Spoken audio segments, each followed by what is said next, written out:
Ashta says, there is literally no answer to that. There are underlying properties about you, but the social property of coolness and what exactly is in the cluster we're attempting to track depends on the game we're trying to play, which might not matter so much for being cool, but there could be some other social properties where it might really affect your life if somebody refused to confer them on you. There is an answer to that. That's wrong. The answer to that is who murders the other group of people first and then wins the fight.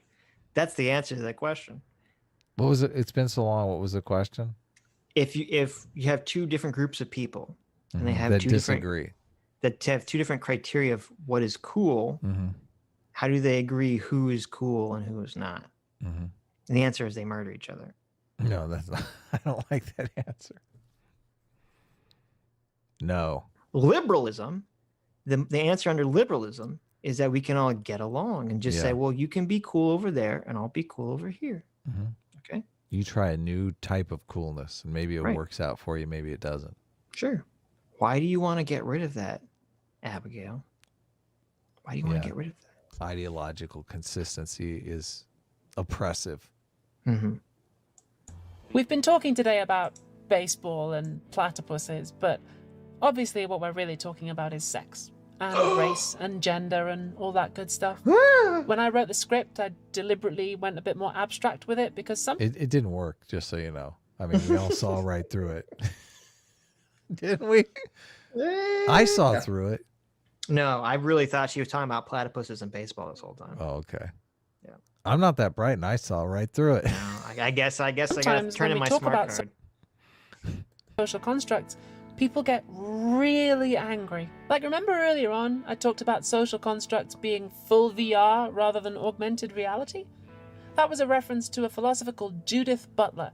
They wrote a famous book in the 90s called Gender Trouble, in which they argued that sex is a social construct, as opposed to a biological natural property.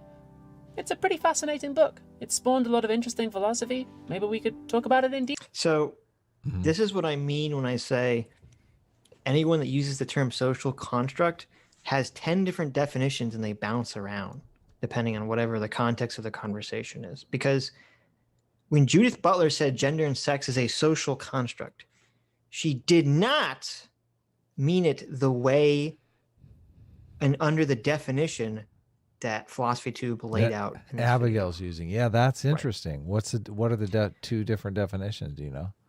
She means it in the Judith Butler meant it in terms of the way people generally hear social constructs. She meant that there actually is no innate biology that makes you a man or a woman. Her thing was it's all a performance. Yes, and that it's all merely a social performance. Judith Butler was not merely saying it was social construct. She was saying it's a social creation.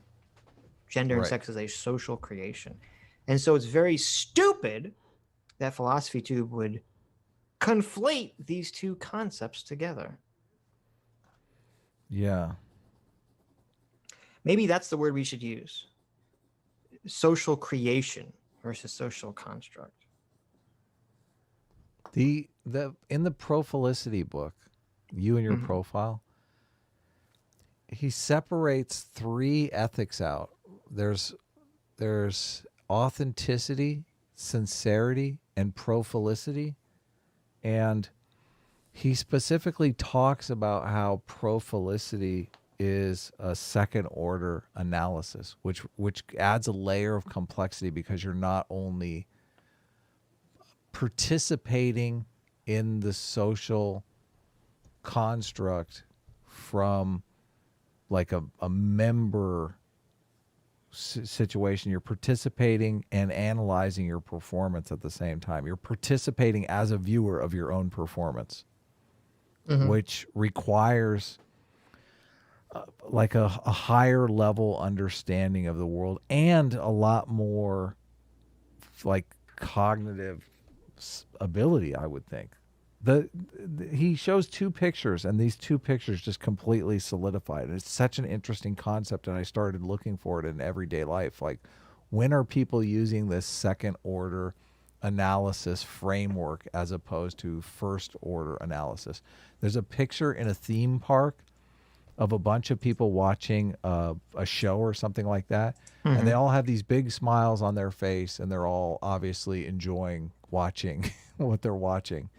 And then it's like 3 or 4 years later, he has the same show going on, but different people, obviously, and they all have cell phones, and they're all recording the performance. And at the same time, and if you look at their faces, none of them are happy. Like they're all concentrating, deep in concentration, and they're viewing the performance as a viewer, as someone who is obviously they're evaluating the performance from this second order perspective, which it just, I find it so fascinating because Right. it's like a level of detail to society. But it does play into a lot of the different ideas that Abigail is playing with here, but she's not coming out and saying explicitly. This is, I think, why people are becoming more obsessed with gender than ever, because if you can build a profile, like a social media account, you really can just change everything. You can make it up from scratch. There are no limitations whatsoever, and people see that, and they desire that in real life. Mm-hmm. Mm-hmm. In a way. And Abigail has obviously began the journey in becoming the profile that she's created. J-Mac for $20. Thank you, Jay. Says, but only the males are venomous. But I've been told that's a social construct, so cuddle away, Adam. What? The male platypuses. Oh, nice. So there you go. That's only since male and female is a social construct, you don't have to be worried about which one has the venom and which doesn't. My platypus. There you go. Stacking damage for $5. I want to address this because I think it's important. It says, why use social creation rather than social construct? So because the term is so confusing, okay, as Adam has shown us several times in this conversation. I'm totally confused normally. I know. But so as Abigail, too, we do need two different terms to describe two different concepts, at least in the way that we're having the conversation. So, for example, Mother's Day is a social creation, right? Okay, no one argues against this. The concept of Mother's Day was created by society in our culture. Okay, motherhood, or being a mother, is not a social creation, right? Or let's just say being a woman is not a social creation. Now, they might argue it is, but I would argue it's not. But being a woman still is a social construct because we still make the decision to label all these underlying traits together as being a woman. And that's why I'm saying there needs to be a distinction between social creation and social construct, at least in terms of this conversation. I think it's good, yeah, because then you don't have them slipping in the Mother's Day thing when it's like completely off topic, basically. Right, and I think the problem is they've already won the battle of the social construction, what a social construct definition battle is. They've already won that battle. You can't fight that, and I think it's a waste of time to fight that. So yeah. Fighting all of this is a waste of time. I don't. No, it's not, Adam. You have to fight it. You have to fight. You can't let the illiberal alt-left win. They never win, though, because they get bored and they move on. I don't know. We'll see. What do you think? How is this going to win? We're going to win. We're going to beat them. What is a... I don't know. This... I guess it is a little... I guess if we're talking about some of the changes, I guess some of them are uncomfortable. These ideas become pervasive, okay? Like, you could go to any idiotic late night host and ask them, is gender a social construct? And they'll tell you yes. Because they don't know what either of those terms mean. Gender or social construct. Yes, right. And so that's what I mean. So the thing is that these ideas trickle down. And so they do need to be fought on a conceptual level. So hopefully the debunking trickles down as well. What does a win look like, though? What does that look like? It looks like when people say, hey, these illiberal ideas are sexist and racist, and we shouldn't be promoting them anymore and are bad for society. That's in like the critical race theory realm. Well, it's in just all wokeness. All wokeness is terrible for society. She said, what happens when communities disagree? But the whole trans bathroom debate is about communities disagreeing. Like women's only spaces versus trans women or women. I mean, there's two different competing parties that want a resource. Women's bathrooms. They're competing for that resource. Right. What's confusing about this? How is that going to resolve? Is it going to resolve? I don't know. It's not going to resolve. We'll see. No, it's a new culture war. We're going to be talking about this in 50 years. It's weird because there's all these new culture war stuff going on to then hear that there's all this like old culture war stuff still happening that people aren't so focused on. Like, and it seems quaint, doesn't it? When you hear people arguing about abortion, you're like, like, wasn't that 10 years ago people were arguing about abortion still? They're still doing it. There's not even really any good solutions because, I mean, Abigail wants access to women's only spaces. That's the rub right there. So you can't really. Well, she wants more than that, Adam. She wants there to not be a categorical distinction between cis woman and trans woman. Correct. Yeah.